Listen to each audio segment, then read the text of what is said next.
If you're over 60 and you start every morning with a cup of black coffee, no sugar, the way you've been told is the healthy way to drink it, I want you to stay with me for the next few minutes because there's a conversation I used to have in my consulting room over and over again that almost never makes it into a 10-minute appointment. Someone would tell me proudly, "Doctor, I gave up sugar in my coffee years ago. I only drink it black now," as if that alone settled the matter. And most of the time I'd have to gently tell them, that's a good start. But for you specifically, even that black, sugar-free cup might be doing more than you think and not always in the direction you'd hope. I'm not here to tell you coffee is poison, and I'm not here to scare you. I drank coffee myself for most of my working life. But after 30 years treating patients well past 60, I learned that the advice that works beautifully for a 45-year-old doesn't always translate cleanly to someone in their 60s, 70s, or 80s, and coffee is one of the clearest examples of that. Today, I want to walk you through the specific reasons a doctor might actually ask you to cut back on or stop your unsweetened coffee after 60. Reasons that have nothing to do with sugar and everything to do with how your body has quietly changed with age. If you watch to the end, I think you'll understand your own coffee habit and your own body a little differently. Before we get into it, tell me in the comments how old you are and how many cups of black coffee you drink in an average day. I read every comment, and I think it helps everyone watching to see how many of us are dealing with the exact same questions about a habit we've had our whole lives. The first reason has to do with your esophagus, and it's one that almost never gets mentioned when people talk about coffee and health. As we get older, the ring of muscle at the bottom of the esophagus, the one that's supposed to keep stomach acid where it belongs, tends to weaken. This is simply a normal part of aging for a lot of people, nothing dramatic, just a slow loosening over the decades. Coffee, even without a grain of sugar in it, is naturally acidic, and it also has a specific effect of relaxing that very muscle further. For someone in their 30s or 40s with a strong, well-toned esophageal sphincter, that's rarely noticeable. For someone past 60 who already has a weaker one, that same cup of coffee can be the difference between a comfortable morning and hours of burning discomfort creeping up the chest. I had a patient, a retired teacher in her early 70s, who came to me convinced she was developing heart problems because of a burning sensation in her chest most mornings. Her heart was fine. What she had was reflux, quietly worsened every single day by the 2 strong black coffees she drank first thing on an empty stomach. We didn't ask her to give up coffee completely. We moved it to after breakfast instead of before and reduced her to 1 cup, and within a couple of weeks that morning, burning had almost entirely disappeared. If this is giving you something useful to think about, take a moment to like this video. It genuinely helps more people over 60 find this kind of information instead of guessing at what their body is trying to tell them. The second reason involves your bones, and this one surprises almost everyone I've explained it to. Caffeine has a measurable effect on how much calcium your body loses through urine. In a younger adult with strong bone density and a diet rich in calcium, this effect is small enough to be essentially irrelevant. But after 60, particularly for women past menopause, bone density is already declining on its own, sometimes without any symptoms at all until a fracture happens. Layering a caffeine-driven calcium loss on top of naturally thinning bones is exactly the kind of small, repeated stressor that adds up over years rather than months. This doesn't mean every person over 60 needs to abandon coffee to protect their bones, but if you already have osteopenia or osteoporosis or a family history of hip fractures, this is a conversation worth having directly with your own doctor because the calculation is different for you than it is for someone with normal bone density. The third reason is one I mentioned briefly to another patient not long ago, and it has to do with iron, something we don't associate with coffee at all in everyday conversation. The polyphenols in coffee, the very same compounds often praised for their antioxidant properties, also interfere with how well your body absorbs iron from food, particularly the iron found in vegetables, legumes, and grains. Drink your black coffee right alongside or shortly after a meal, and you can meaningfully reduce how much of that iron actually makes it into your bloodstream. Anemia is far more common in older adults than most people realize, and it often shows up not as anything dramatic, but as a vague, persistent tiredness that gets written off as simply getting older. I had a patient, a retired shopkeeper in his late 60s, who came to me exhausted, convinced something serious was wrong. His iron levels were low, and once we looked closely at his habits, it turned out his lentil-heavy dinners were always followed immediately by a strong espresso, night after night, year after year. We didn't remove the coffee, we simply separated it from his meals by an hour or more, and within a couple of months his energy had genuinely improved, alongside some targeted attention to his diet.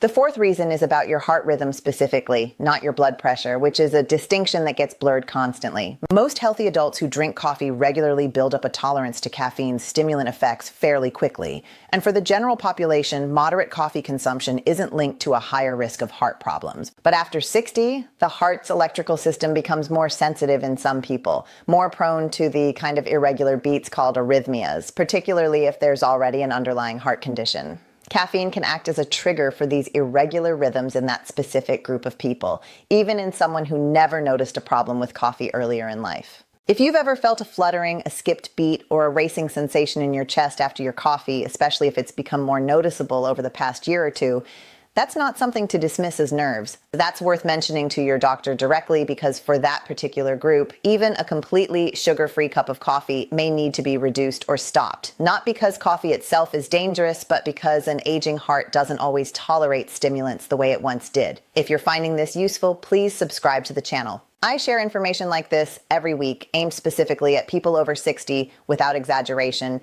and without trying to scare you into anything, just what the evidence actually supports for a body at this particular stage of life. The fifth reason is about your medications, and this is the one that comes up constantly in real consultations, far more than people expect. After 60, it's common to be taking at least 1 or 2 regular medications, and coffee can interfere with how well some of them are absorbed. If you take levothyroxine for your thyroid, which is meant to be taken on an empty stomach, following it quickly with coffee can measurably reduce how much of that medication your body actually absorbs, leaving you undertreated without ever realizing why your thyroid levels aren't improving the way they should. Certain osteoporosis medications work the same way, needing to sit in an empty stomach for a specific window before anything else, coffee included, is introduced. The fix here isn't giving up coffee, it's simply separating your medication and your coffee by 30 to 45 minutes. But it's a detail that almost never gets mentioned during a rushed morning appointment, and one that can quietly undermine treatment for months or years without anyone connecting the dots. The sixth reason ties back to something we don't think about nearly enough, which is sleep. As we age, the body becomes slower at clearing caffeine from the bloodstream, sometimes taking 6 hours or more instead of the 4 or 5 it might have taken decades earlier. A coffee at 3 or 4 in the afternoon, something that never bothered you in your 40s, can still be circulating in your system well past midnight in your late 60s or 70s. And sleep matters enormously for circulation and overall health at this age, because it's during deep sleep that blood pressure naturally drops and the body does its repair work. Disrupt that repeatedly, night after night, and the downstream effects touch far more than how tired you feel the next day. I had a patient, a retired construction worker, who came to me after a health scare, convinced his afternoon coffee habit was completely unrelated to his restless nights and rising blood pressure readings. Simply moving his last coffee of the day to before noon without changing anything else brought a real measurable improvement in his sleep within about 2 weeks. I also want to touch on something that ties several of these reasons together, because in practice they rarely show up in isolation. It's common for someone in their late 60s or 70s to be dealing with 2 or 3 of these at once without realizing they're connected. A person taking a thyroid medication and also dealing with mild reflux and a bit of afternoon fatigue might assume these are 3 completely separate issues, when in reality the timing and amount of their coffee could be quietly touching all 3. That's part of why I always encourage people to look at their coffee habit as a whole pattern. When you drink it, how much, alongside what, rather than just asking whether coffee itself is good or bad in the abstract. The question that actually matters isn't does coffee harm people over 60, it's does my particular coffee habit at my particular time of day, alongside my particular medications and meals, fit well with my particular body right now? That's a much more useful question, even if it's a longer one to answer. The 7th thing I want to mention, and this one is more about comfort than any serious risk, is how caffeine interacts with anxiety and with the nervous system as we age. Some people find that a sensitivity to caffeine's jittery, anxious feeling actually increases with age rather than decreasing, even in people who drank coffee their entire lives without a second thought. A cup that once simply felt energizing can start to feel more like unease, a racing mind, restlessness that lingers for hours rather than the alert focus it used to provide. This isn't dangerous in the way an arrhythmia might be, but it matters enormously for quality of life. I had a patient in her mid-70s who described feeling on edge most mornings for months before she ever connected it to her coffee at all, simply assuming it was a normal part of getting older. Reducing to half a cup and switching her second cup of the day to a decaffeinated version resolved that restless feeling almost entirely within a week or 2. The eighth reason involves hydration, and I want to be careful here because there's a lot of confusion around this specific point. Coffee does have a mild diuretic effect, meaning it can increase how much you urinate. For most adults who drink coffee regularly, this effect is small enough that the fluid in the coffee itself roughly balances it out. But after 60, the sensation of thirst becomes less reliable, meaning you may already be drinking less water than your body actually needs without feeling thirsty enough to notice. Layer a few cups of coffee on top of an already borderline hydration status, and for some older adults, particularly those also taking a diuretic medication for blood pressure, that combination can tip things toward genuine mild dehydration, which shows up as dizziness, fatigue, and yes, worse circulation to the hands and feet, the exact opposite of what people hope coffee will do for them. The fix isn't complicated. It simply means being deliberate about drinking water throughout the day, regardless of thirst, and being aware that your coffee doesn't fully substitute for it, especially if you're on a diuretic already. Before we get to the close, I want to give you something practical, a way to actually check whether any of this applies to you rather than just listening and wondering. Over the next week, without changing anything yet, simply pay attention to a few things. Notice whether you feel any burning or discomfort in your chest or throat within an hour of your morning coffee, particularly if you drink it before eating anything. Notice whether you feel any fluttering, skipping, or racing sensation in your chest in the half hour or so after a cup, something distinct from ordinary alertness. Notice how you feel in the early afternoon on days when you've had coffee after lunch versus days when you haven't, paying attention specifically to your sleep that following night. And if you're on a thyroid medication, notice how closely your morning routine follows the empty stomach, then medication, then a waiting period, then coffee sequence, because in my experience, that particular sequence gets skipped far more often than people realize. None of this requires a diary or an app, just a week of paying slightly closer attention than usual to a habit that's probably become so automatic you don't think about it at all anymore. If you notice one or two of these patterns showing up clearly, that's useful information to bring to your next appointment, phrased specifically rather than generally. Instead of saying, "Doctor, is coffee bad for me?" which tends to get a fairly generic answer, try saying, "I've noticed a burning feeling most mornings after my coffee before I've eaten anything," or "I've noticed my chest flutters for a few minutes after my afternoon cup," or "My thyroid levels haven't been settling and I usually drink coffee right after my morning pill." Specific observations like that give your doctor something concrete to work with rather than a yes or no question about a drink that affects everyone differently. I also want to say a word about the people who read all of this and feel a small wave of guilt, the ones thinking, "So I have been doing this wrong for years." Please don't take it that way. Most of what I've described here isn't about anyone doing something foolish. It's simply that nobody ever laid out these specific mechanics clearly, not because doctors don't know them, but because a routine 10-minute appointment covering blood pressure, medication renewals, and whatever brought you in that day rarely leaves room for a detailed conversation about coffee timing. You weren't careless. You were simply never given the fuller picture, and now you have it. I want to be honest with you about something because I think honesty matters more than following a script here. None of what I've told you today means unsweetened coffee is universally bad for everyone over 60. For plenty of people, a moderate amount of black coffee taken at the right time, away from medications and meals, causes no problems at all. And some research even points to modest benefits for circulation when it's consumed that way.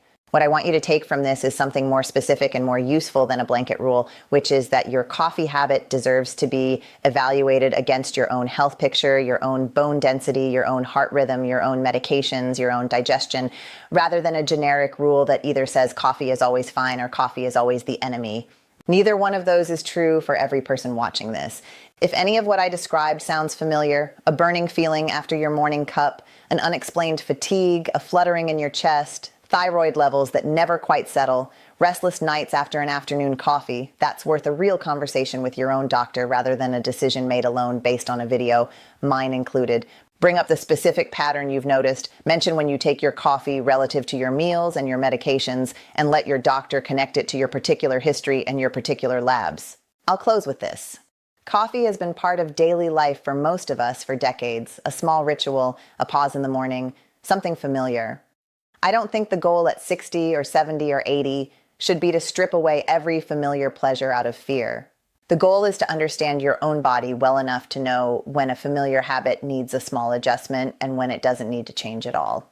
Most of what we've talked about today isn't really about coffee at all, if I'm honest. It's about paying closer attention to how your body has quietly changed over the years and treating that change with curiosity instead of either denial or fear. The people I've watched age the most gracefully weren't the ones who gave up every pleasure the moment they turned 60, and they weren't the ones who ignored every warning sign either.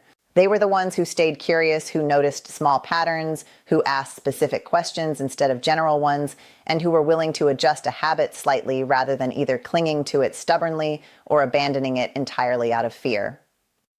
So if this helped you look at your own coffee cup a little differently, take a week to actually notice, not judge, just notice how your body responds to it. You might find that nothing here applies to you at all, and that your morning coffee is exactly as harmless for you as it's always been. Or you might find one small pattern worth mentioning at your next appointment.